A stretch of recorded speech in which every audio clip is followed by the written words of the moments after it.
Think about it for a second. If the Buddha achieved ultimate liberation, like completely freeing himself from the whole cycle of birth and death, why did he still grow old? Why did he fall ill and ultimately pass away? It's a massive paradox, right? I mean, how can an eternal, fully awakened being have a mortal lifespan? Well, this exact question sits right at the heart of one of the most mysterious and profound texts in all of Eastern philosophy. Welcome to This Explainer. Today, we're diving deep into the Mahayana Mahaparinirvana Sutra. And specifically, we're going to focus on how it uses these absolutely majestic parables to explain the profound meaning of the Tathagata, the ultimate nature of reality. We are going to unpack some truly ancient wisdom here, using metaphors that will completely flip our normal understanding of life, death, and truth. Okay, let's dive right into this. Here's our roadmap for today's journey into the ultimate Dharma. We'll start with the Great Doubt, move on to the Entrusted Treasure, look at the Stolen Gi, explore the Hidden Tree Shadow, and finally wrap up with the Diamond Body. Section 1. The Great Doubt. The lifespan of the awakened one. You see, this sutra begins with a really bold confrontation of the exact paradox we just opened with. Right in the middle of the assembly, a figure named Bodhisattva Kushyapa steps forward, and he voices the deep, genuine confusion that ordinary beings, and honestly even advanced disciples, are grappling with. Kashyapa asks, if the Buddha is eternal, why did his lifespan end before 100 years? It's such a brilliant, straightforward question, isn't it? If the Buddha possesses this indestructible, diamond-like body, why on earth do we see him as a fragile human who lives for less than a century? Are we seeing the whole picture here? Or are we just seeing what our limited eyes can actually process? Well, the sutra explains that the Buddha's actions, and yes, that includes his physical passing, are driven by this unimaginable, equal compassion. The text explicitly states that the Buddha views absolutely everyone, even people who commit terrible wrongs or hold completely wrong views, with the exact same deep, unconditional love that he has for his own son, Rahula. So his apparent human fragility, it isn't a limitation at all. It's actually a super skillful teaching tool designed specifically to connect with us right on our level. Moving right along to Section 2, the Entrusted Treasure, passing the torch.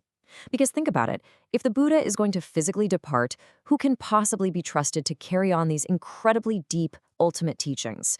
To explain this, the Buddha offers up our first major allegory. And this brilliantly illustrates the Buddha's strategy. Just imagine giving an absolute fortune in gold to an incredibly old, sick man. When he passes away shortly after, the treasure is lost, right? That old man represents the Shravakas, the early disciples who definitely understand impermanence, but they might not fully grasp the eternal truth. Now, on the flip side, imagine giving that exact same gold to a strong, vibrant young man with a large family who will fiercely protect it for generations. That young man represents the Bodhisattvas. The Buddha entrusts his highest eternal teachings to the Bodhisattvas simply because they have the vast capacity to carry this profound wisdom forward forever.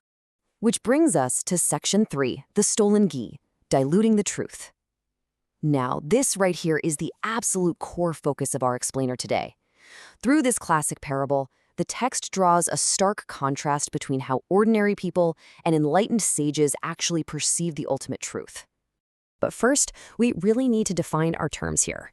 In this text, ghee, or tihu in Chinese, isn't just the clarified butter you might use for cooking in your kitchen. No, it represents the absolute highest, most refined essence of the Dharma. It symbolizes the ultimate truth, the realization that the Buddha's true nature is eternal, blissful, the true self, and pure.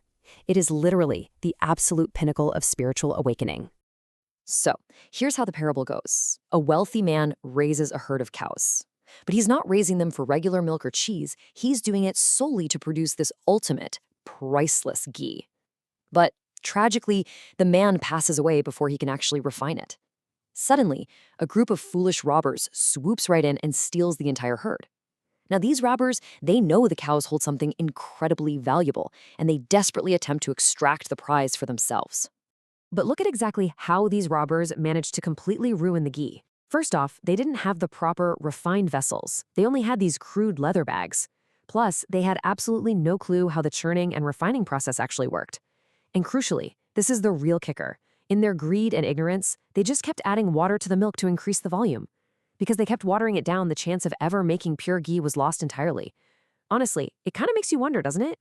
How often do we water down profound truths just to make them easier for us to digest?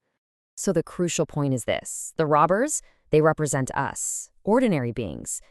After the Buddha's physical passing, ordinary people try to grasp his teachings, but we're using all the wrong vessels. We water down the Dharma with our own flawed concepts of impermanence and suffering, completely missing the pure ghee, that incredible reality that the Buddha is eternal, blissful, true self, and pure. Now, contrast this with the sages, the true herders who arrive later on. They actually have the skill and the wisdom to expertly extract the pure ghee, delivering true liberation without diluting a single drop of the truth. All right, now we enter section 4, the hidden tree shadow, seeing the unseen. Because you have to ask, if this ultimate truth, if this eternal body of the Buddha is always present, why can't we see it? Well, the sutra uses another really powerful image to shift our paradigm here. I want you to try and picture this vividly in your mind's eye. Imagine a majestic, towering tree standing in a pitch-black room. It's completely dark. You look down at the ground, and obviously you cannot see the tree's shadow. So, does the shadow not exist? Or are the conditions just wrong for you to perceive it? Now, what's really interesting about this is the Buddha's direct response to this scenario. He literally says, you shouldn't say a tree has no shadow just because you can't see it in the dark. The profound truth here is that the Buddha's eternal nature is always present. It doesn't just pop in and out of existence.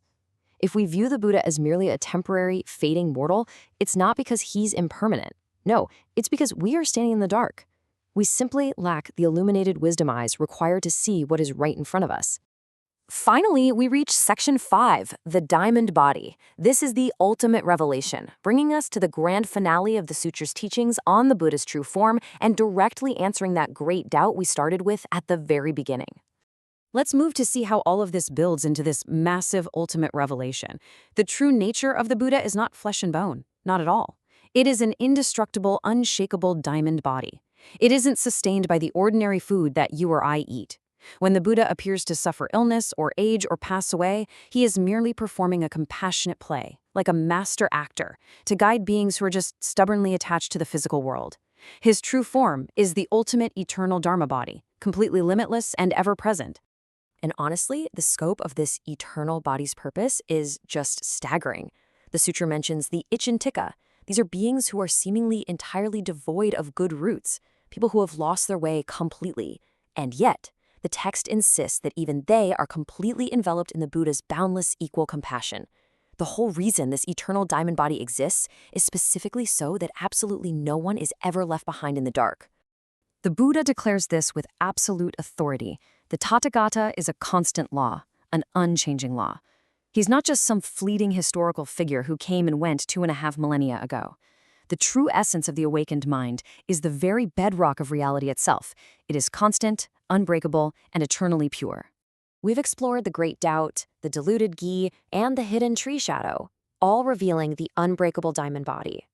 The sutra challenges us to stop acting like those foolish robbers, constantly watering down reality to fit our own limited views. Instead, it asks us to truly open our eyes to the eternal. So I'll leave you with this thought to chew on. What eternal truths are hiding in the dark shadows of your own perception right now? Thank you so much for joining me on this explainer. And hey, keep questioning what you think you see.